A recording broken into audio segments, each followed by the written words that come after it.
मैं डॉक्टर हरीशचंद्र, साहचारी हिंदी, राजकीय महाविद्यालय सांगानेर। प्रिय विद्यार्थियों, आपको पूर्व में चंद्रधर शर्मा गुलेरी द्वारा रचित कहानी उसने कहा था कि गद्य की व्याख्या बता दी गई थी। कुछ पदों की व्याख्या महत्वपूर्ण होने के कारण आपको बार बार बताया गया था कि इन व्याख्या को याद करिए।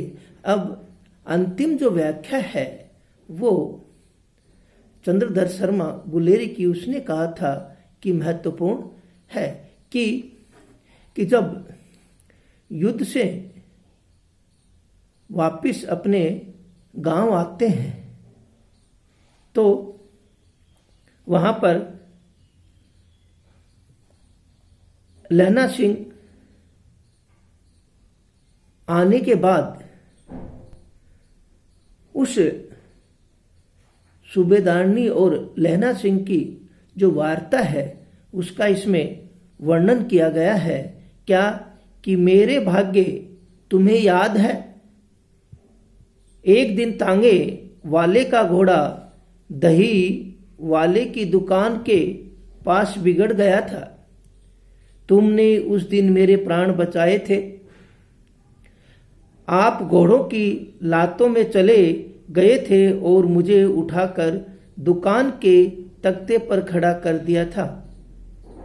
ऐसे ही इन दोनों को बचाना यह मेरी भिक्षा है।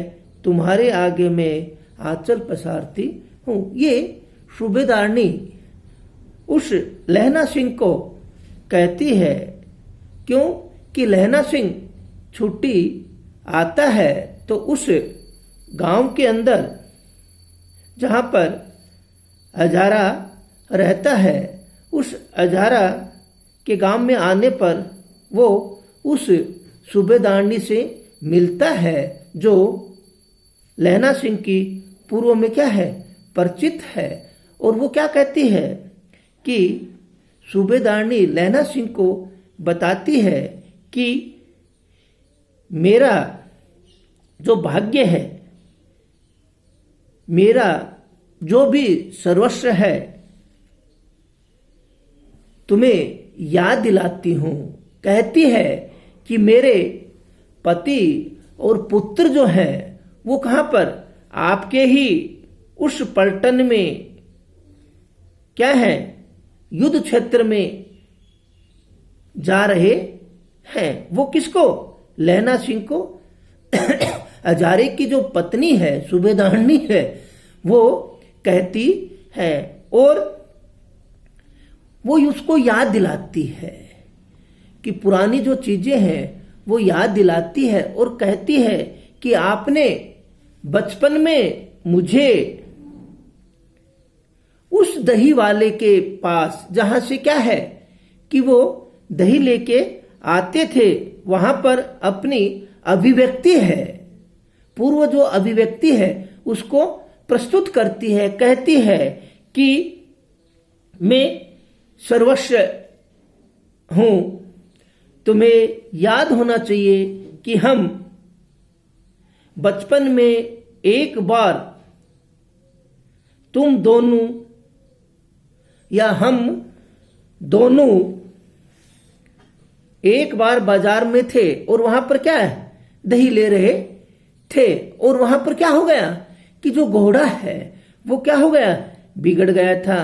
तो क्या कहती है, उस लहना सिंह को कहती है कि उस घोड़ा बिगड़ने पर आपने क्या है, अपने प्राणों की ध्यान नहीं रख के, अपने प्राणों का मोह त्याग कर आपने क्या किया कि मुझे, कौन, सूबेदारनी कहती है कि मुझे या मेरी, आपने क्या की, उन घोड़ा के बिगड़ने से जो उत्पन्न हुई उससे मुझे छुटकारा दिलाने के लिए आपने क्या किया, मेरी रक्षा करने के लिए आपने स्वयं के क्या है, प्राणों को क्या कर दिया, निछावर कर दिया।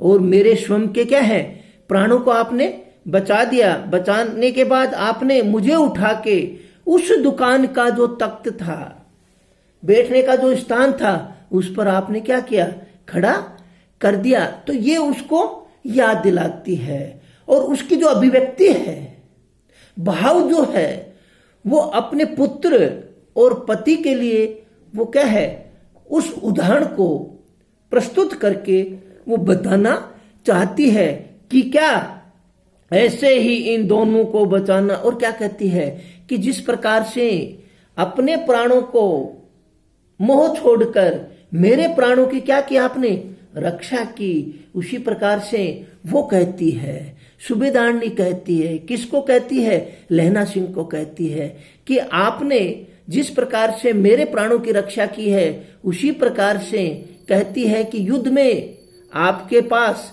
मेरे पति और पुत्र गए हैं, तो उनकी भी आप क्या करें, ऐसे ही इन दोनों को बचाना। और युद्ध के अंदर जिस प्रकार से मेरी आपने रक्षा की है, उसी प्रकार से पति और पुत्र की भी आप क्या करें, रक्षा करें। और क्या है कि उसके कारण वो कहती है कि मैं क्या करती हूं, प्रार्थना करती हूं, आपसे क्या करती हूं, रिक्वेस्ट करती हूं, प्रार्थना करती हूं, नम्रता करती हूं कि आप भी क्या है, उसी प्रकार से उन घोड़ों के टांगों के बीच में उस घोड़े के बिगड़ने के कारण जो कष्ट हो रहा था, उस कष्ट का आपने क्या किया, अपने प्राणों को छोड़कर मेरे प्राणों की क्या की, रक्षा की। उसी प्रकार से आप उस युद्ध में पति और पुत्र की क्या करें, रक्षा करें। यही मेरी भिक्षा है, यही मेरी क्या है, आपसे प्रार्थना है, यही मेरी क्या है, भिक्षा है, यही क्या है, आपसे रिक्वेस्ट है, यही क्या है, आपसे मैं ये कहना चाहती हूं।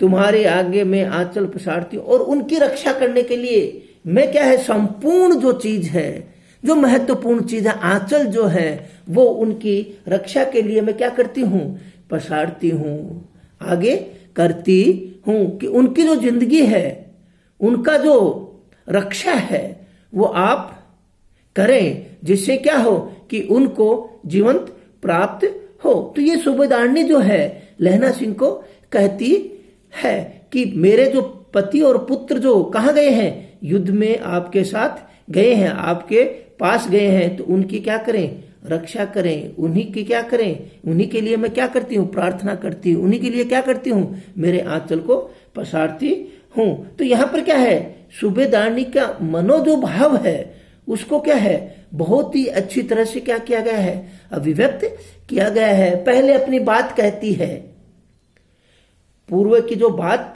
कहती है, उस बात से ही उस चीज को जोड़ते हुए अपने पति और पुत्र की क्या करती है, रक्षा के लिए कहती है। तो उसकी जो मनोभाव है, उसको क्या है, बहुत अच्छी तरह से क्या किया गया है, अभिव्यक्त किया गया है। भावात्मक और कर्तव्य परायणता का भी क्या किया गया है, यहां पर परिचय दिया गया है। क्यों कि कर्तव्य और भावात्मक जो है वो इसमें महत्वपूर्ण है। क्यों कि भाव तो सूबेदारनी का जो भाव है वो लहना सिंह के लिए व्यक्त किया जाता है और कर्तव्य को उसका बताया जाता है। और इसकी जो भाषा है एकदम सरल है, सुबोध है और दीप्ति के समान है। तो यहां पर क्या है कि सूबेदारनी और लहना सिंह का जो पूर्व परिचित जो चीज है, उसको माध्यम बना के उनकी जीवन रक्षा के लिए सूबेदारनी लहना सिंह को कहती है, जय हिंद, जय भारत।